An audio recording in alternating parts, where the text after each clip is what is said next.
Saudari-saudaraku yang terkasih, berjumpa kembali bersama saya Inspirasiku di Antara. Renungan Harian Senin 21 Agustus. Hari ini kita bersama seluruh gereja Katolik memperingati Santo Pius ke-10, seorang paus. Selamat dan profisiat untuk saudara-saudara, gereja, paroki-paroki dan lembaga-lembaga yang pesta nama Santo Pius. Semoga semangat dan teladan hidupnya memberi inspirasi dalam hidup dan karya pelayanan kita semua. Semoga kita bersama keluarga dan komunitas kita selalu dalam keadaan baik, tetap sehat dan bersemangat. Marilah kita mengawali renungan kita hari ini dengan tanda kemenangan Kristus. Dalam nama Bapa dan Putra dan Roh Kudus. Amin. Allah Bapa yang Maha Pengasih, untuk menjaga iman Katolik dan memperbarui segala sesuatu dalam Kristus, Engkau telah memenuhi Santo Pius ke-10 dengan kebijaksanaan surgawi dan semangat rasuli. Kami mohon dengan rendah hati, semoga kami mampu mengikuti ajaran dan teladannya. Dengan pengantaraan Yesus Kristus Putra-Mu Tuhan kami, yang bersama dengan Dikau dalam persatuan Roh Kudus, hidup dan berkuasa Allah sepanjang segala masa. Amin. Dalam nama Bapa dan Putra dan Roh Kudus. Amin. Inspirasi kita hari ini dari Injil Suci menurut Matius, bab 19 ayat 16 sampai 22. Marilah kita siapkan kitab suci kita masing-masing. Kita akan membaca bersama-sama, lalu merenungkannya.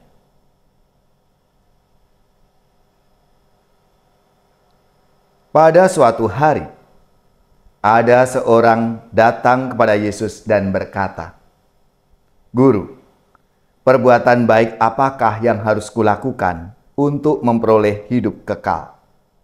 Yesus menjawab, "Apakah sebabnya engkau bertanya kepadaku tentang apa yang baik? Hanya satu yang baik. Jika engkau ingin masuk ke dalam hidup, turutilah segala perintah Allah." Kata orang itu kepada Yesus, "Perintah yang mana?" Kata Yesus, "Jangan membunuh, jangan berzinah, jangan mencuri, jangan mengucapkan saksi dusta, hormatilah ayah dan ibumu, dan kasihilah sesamamu manusia seperti dirimu sendiri." Kata orang muda itu, "Semuanya itu telah kuturuti, apalagi yang masih kurang?" Lalu Yesus berkata, "Jika engkau hendak sempurna, pergilah, jualah segala milikmu, dan berikanlah itu kepada orang-orang miskin, maka engkau akan memperoleh harta di surga. Kemudian datanglah kemari, dan ikutlah aku." Ketika mendengar perkataan itu, pergilah orang muda itu dengan sedih, sebab hartanya banyak. Demikianlah sabda Tuhan. Terpujilah Kristus. Saudari-saudaraku yang terkasih, hari ini kita bersama seluruh gereja Katolik memperingati Santo Pius ke-10, seorang paus. Saya akan membacakan sejarah singkat atau riwayat hidup Santo Pius ke-10 ini, yang lahir di Italia, tepatnya di Riese, Treviso, pada tahun 1835 dengan nama Giuseppe Sarto, dari keluarga yang saleh dan sederhana. Setelah ditabiskan sebagai imam, ia membaktikan diri dengan tekad suci untuk pelayanan pastoral. Ia kemudian menjadi pembimbing rohani di seminari Treviso dan imam kanon katedral. Leo ke-8 menunjuknya sebagai uskup Mantova tahun 1884, lalu mengangkatnya sebagai patriark Venesia dan kardinal pada tahun 1893. Dalam konklav tahun 1903, Kardinal Sarto terpilih sebagai paus dan ia mengambil nama Pius ke-10.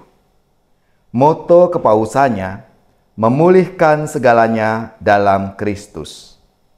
Dan motonya ini diterapkan dengan teguh dan berani. Ia menjadi paus yang mendorong perkembangan liturgi, musik-musik liturgi, dan katekismus, serta mengecam dengan tegas dampak buruk modernisme. Paus Pius ke-10 ini wafat pada tanggal 20 Agustus 1914 pada malam hari pertama Perang Dunia Pertama yang sebenarnya sangat ingin ia cegah. Itulah riwayat singkat Santo Pius ke-10 yang hari ini kita peringati bersama. Saudari-saudaraku yang terkasih, dalam sabda Tuhan hari ini, seorang pemuda menemui Yesus untuk minta pendapat tentang perbuatan baik apakah yang harus dilakukan untuk memperoleh hidup yang kekal. Dalam hidupnya, ia sudah melakukan dan menuruti perintah Tuhan, yaitu hukum kasih. Tetapi dia masih bertanya, apalagi yang harus diperbuatnya? Lalu Yesus memberi nasihat, jikalau engkau hendak sempurna, pergilah, jualah segala milikmu, dan berikanlah itu kepada orang-orang miskin, maka engkau akan memperoleh harta di surga. Kemudian datanglah kemari dan ikutlah aku. Saudara-saudariku yang terkasih, mendengar nasihat penyerahan total ini, si pemuda itu sedih. Pikirannya masih diliputi hal duniawi, padahal dia bercita-cita tinggi untuk menggapai luhur cita mulia. Kelekatan pada duniawi terkadang menjadi penghalang untuk mengikuti kehendak Tuhan. Perkataan ini baiklah menjadi permenungan kita semua. Hati-hati dengan milikmu, jangan sampai berakhir apa yang kau miliki memilikimu. Memang, bila orang mendasarkan diri pada standar bahagia menurut dunia ini, boleh jadi akan berakhir dalam kegelisahan, penderitaan, dan kesedihan. Tetapi, mendasarkan hidup atas iman kepada Tuhan akan menjalani hidup dengan sukacita dan seturut kehendak Tuhan. Dan itulah yang harus kita lakukan sebagai murid-murid Tuhan Yesus.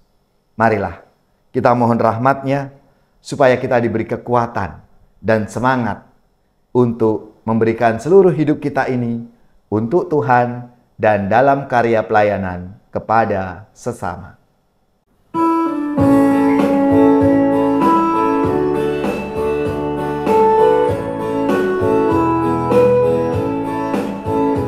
Semua bunga ikut bernyanyi, gembira hatiku. Segala rumput pun riang-riang, Tuhan sumber gembiraku. Semua jalan di dunia menuntunmu ke surga. Desiran anginan mesra mengayunmu ke surga.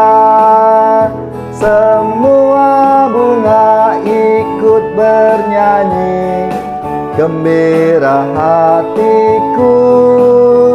Segala rumput pun riang-riang, Tuhan sumber gembiraku.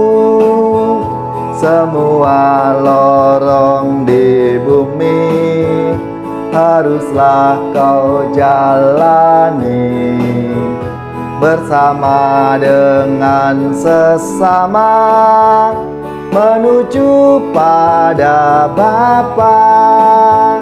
Semua bunga ikut bernyanyi, gembira hatiku. Segala rumput pun riang-riang, Tuhan sumber gembiraku. Semua pematang sawah menanti telapakmu. Derita ria bersama meringankan langkahmu. Semua bunga ikut bernyanyi, gembira hatiku. Segala rumput pun riang-riang, Tuhan sumber gembiraku. Semua roda hidupmu mendambakan imanmu. Di perjamuan abadi Bapa sudah menanti. Semua bunga ikut bernyanyi, gembira hatiku. Segala rumput pun riang-riang, Tuhan sumber gembiraku. Saudari-saudaraku yang terkasih, marilah kita mengakhiri renungan kita hari ini dengan mohon berkat Tuhan, dan kita akan menerima tugas perutusan. Marilah kita siapkan hati kita.